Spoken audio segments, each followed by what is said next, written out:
माता की जय, भारत माता की जय, भोई समाजाचा विजय असो. आम्ही लेकर कोणाची आम्ही लेकर या महाराष्ट्राच्या मातीमध्ये भोयाची आम्ही लेकर आहोत. विद्यार्थी मित्रांनो, 10वी पास झालात, 12वी पास झालात, त्यानंतर पुढच्या असलेल्या वाटा तुम्हाला शोधायच्या आहेत. लक्षात ठेवा, तुमचा बाप कोणत्या तरी नदीच्या किनारी आपली उपजीविका करत होता. तुमची आई कोणाच्या तरी शेतामध्ये काम करत होती आणि तुमची आई कुठेतरी कोणाच्या घरी काम करत होती.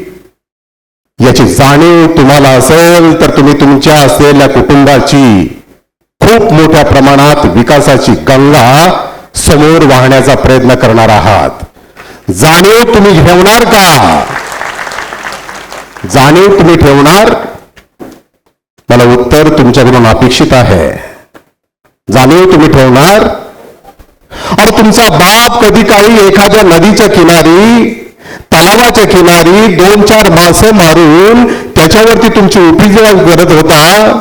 आई दुसऱ्याच्या शेतामध्ये काम करून घराला चालवत होती.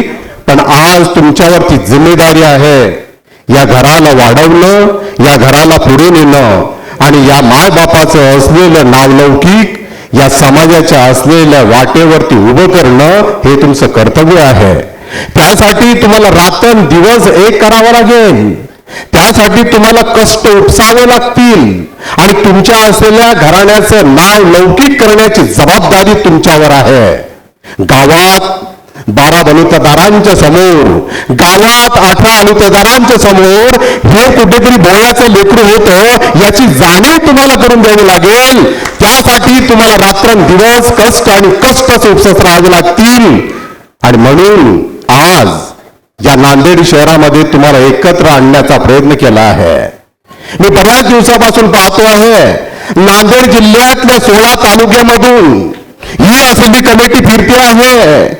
या लेकरांना कुठेतरी जमा करते आहे. या लेकरांच्या डोक्यामध्ये कुठेतरी ज्ञानाचं असलेलं मोठंसं वादळ गोंगवावं म्हणून मामुलवार सरांसारख्या असलेल्या या नेत्यांना कुठेतरी जंग पछाडला आहे.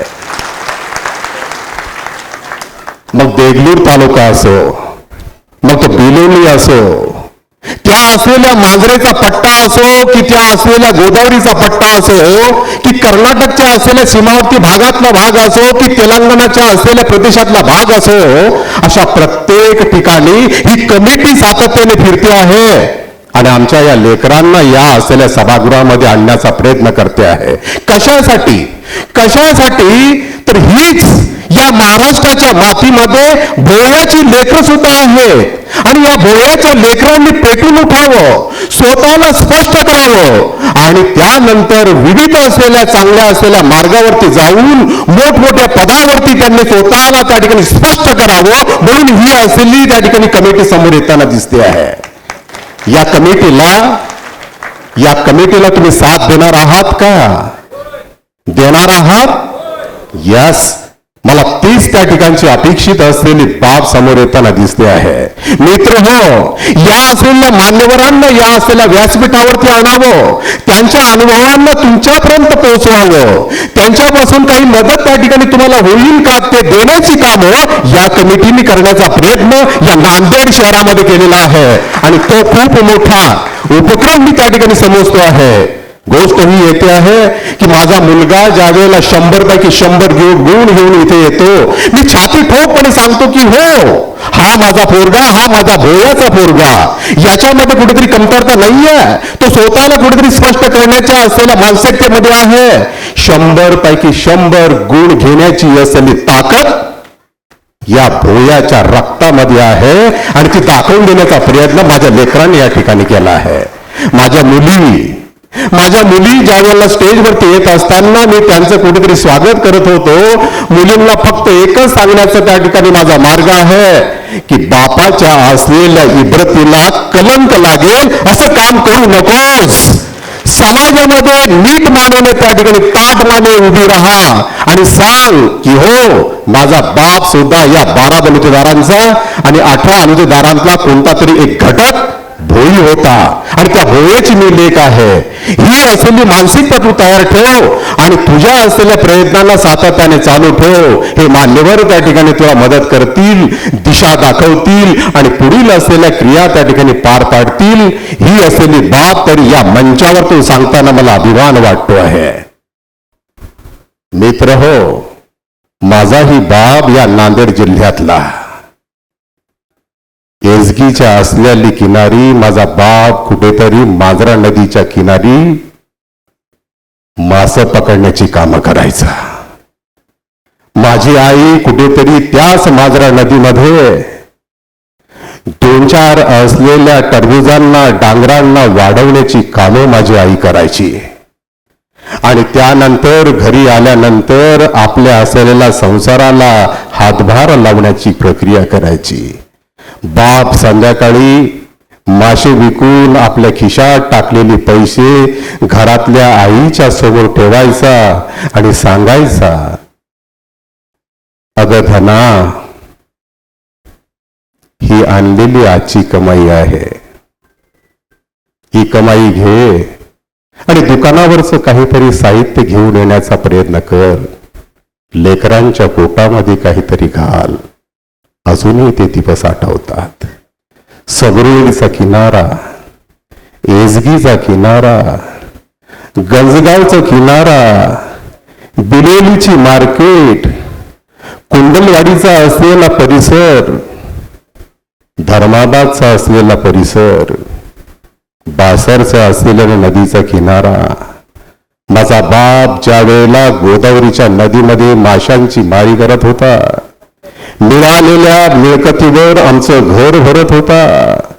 माझी आई कुठेतरी बोधनच्या असलेल्या शक्करनगरच्या फॅक्टरीमध्ये ऊसतोड करायची. माझा बाप माझ्या आईला मदत करायचा. त्यातून आलेले 2 पैसे आमच्या असलेल्या कुटुंबाला हातभार लावण्याचा प्रयत्न करायचा. बापाने म्हटलं, गुरुजी, माझा पुऱ्या कुठेतरी एखादी शिकायला पाहिजे. 5 मुलं आहेत हो माझ्या पोटाशी, त्यातल्या एका छोट्याला कुठेतरी घेतायत का तुमच्या शाळेमध्ये? गुरुजी म्हणाले, हो ठीक, घेतोय तुमच्या मुलाला शाळेमध्ये. सांगा, नाव सांगा. गुरुजी, मुलगाचं नाव अर्जुन, बापाचं नाव रामा, काय लावायचं पुढे? गुरुजींना बापाने सांगितलं, बाप माझा अडाणी, माय माझी अडाणी. आणि बापाने सांगितलं, गुरुजी, तुमच्या असलेल्या हजरी पटावर लावून टाका भोयाचं पोरग. गुरुजींनी भोयाचं पोरग म्हणून लावलं.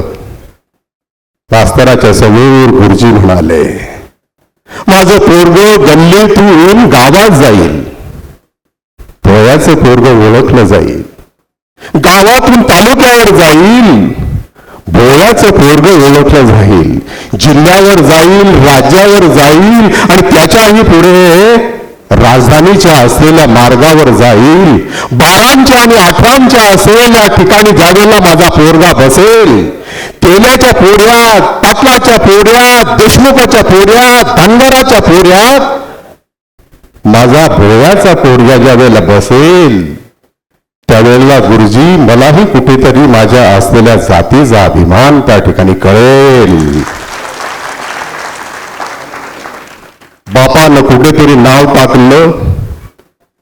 अर्जुनाने सुद्धा बापाच्या असलेल्या शब्दाला पाळलं आणि गावापासून, गल्लीपासून, तालुक्यापासून, जिल्ह्यापासून, राज्यापासून तर दिल्लीपर्यंत असलेल्या तक्त्यावरती या अर्जुन भोयानं बापाचं नाव कोरलं.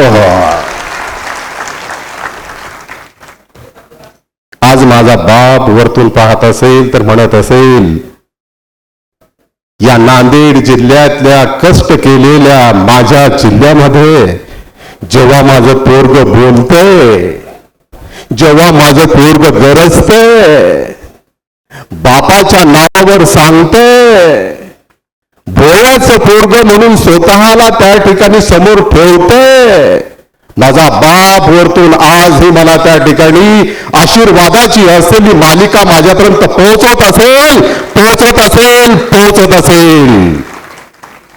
म्हणून लेकरांनो, तुम्ही स्वतःला स्पष्ट करा, असं स्पष्ट करा की तुमच्या बापाचा झेंडा हा तुमच्या गावात, तुमच्या प्रदेशात, तुमच्या जिल्ह्यात आणि तुमच्या विभागात लागायला पाहिजे. त्यासाठी तुम्हाला या ठिकाणी बोलवलेलं आहे. तुमचं प्रबोधन करण्यासाठी इथे आणण्याचा प्रयत्न याच असलेल्या नांदेडच्या कमिटीने केला आहे. विसरू नका, तुम्ही जबाबदार घटक म्हणून आहात. तुम्ही ऋण आहात या समाजाचं आणि समाजाचं ऋण फेडण्याचं कर्तव्य तुमच्यामध्ये आहे. जोपर्यंत तुम्ही स्वतःला स्पष्ट करणार तोपर्यंत तुम्ही तुमच्या समाजाचं ऋण समोर करण्याचा प्रयत्न करणार. म्हणून म्हणतो आहे, ज्येष्ठाच्या असलेल्या मार्गदर्शनामध्ये तुम्ही उभं राहावं. ज्येष्ठाकडून तुम्ही जास्तीत जास्त असलेला ज्ञानाचा साठा अवगत करावा आणि आपलं घर, आपला परिसर, आपला समाज मोठा करावा.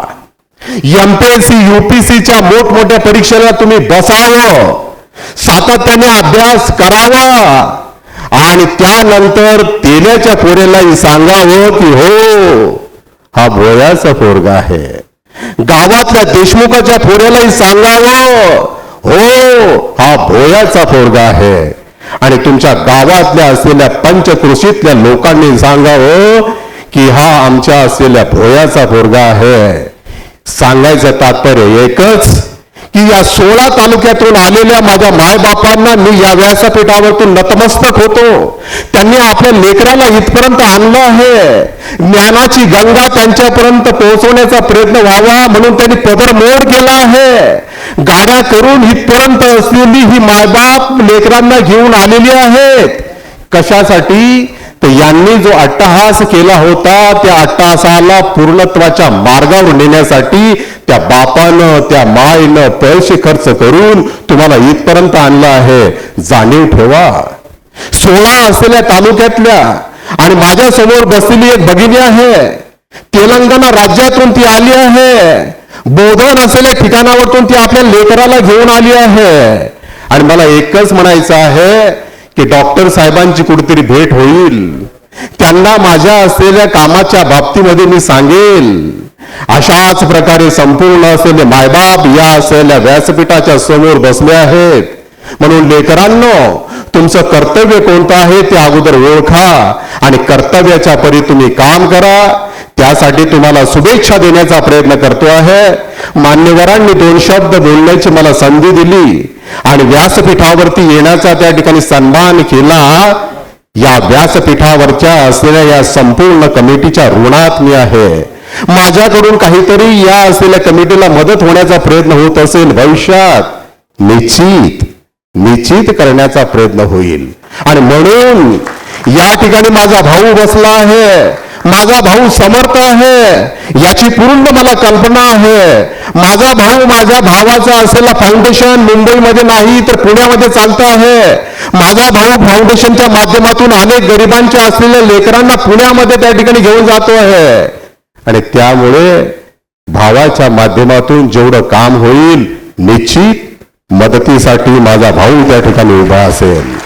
मग हीच असलेली माझी भोळ्याची लेकरं जर मुंबई पुण्यामध्ये शिक्षणाची दारं ठोठवत असतील, माझा भाऊ त्या ठिकाणी उभा असेल आणि मदतीसाठी सातत्याने रात्र अपरात्री केव्हाही तुम्ही त्याच्या असलेल्या दारापर्यंत गेलात तर तुमच्या मदतीसाठी माझा भाऊ आणि त्याची कमिटी सातत्याने तुमच्या सोबत असेल. हीच त्या ठिकाणी तुम्हाला आपण म्हणू की ग्वाही देतो आणि माझे 2 शब्द त्या ठिकाणी इथे संपवतो. मित्र हो, चुकलं असेल तर माफ करा. मित्र हो, चुकलं असेल तर माफ करा. तोंडातून काही वेडीवाकडी शब्द बाहेर गेले असतील तर पोटात घ्या. तुमचाच भाऊ, तुमचाच लेकरू म्हणून त्या ठिकाणी समजा. कारण तुमच्या जिल्ह्यातल्या असलेल्या गोदावरीच्या किनारी आम्ही कुठेतरी राहुट्या टाकलेल्या आहेत. तुमच्याच असलेल्या जिल्ह्यातल्या मांजरा नदीच्या किनारी कुठेतरी आमच्या झोपड्या होत्या, परंतु आज मुंबईच्या असलेल्या विभागातून महाराष्ट्राच्या तख्तावरती हा भोयाचं लेकरू कुठेतरी काम करताना दिसत आहे. एकच या संपूर्ण असलेल्या लेकरांकडून ग्वाही घेतो की तुम्ही तुमच्या कुटुंबाला वाढवणार, तुम्ही तुमच्या कुटुंबाचा मान राखणार, तुम्ही तुमच्या कुटुंबाचा असलेला झेंडा तुमच्या परिसरामध्ये लावणार. हीच असलेली ग्वाही घेऊन तुमच्याकडून आता खाली बसतो आहे, तुमचा निरोप घेतो आहे. जय भोईराज.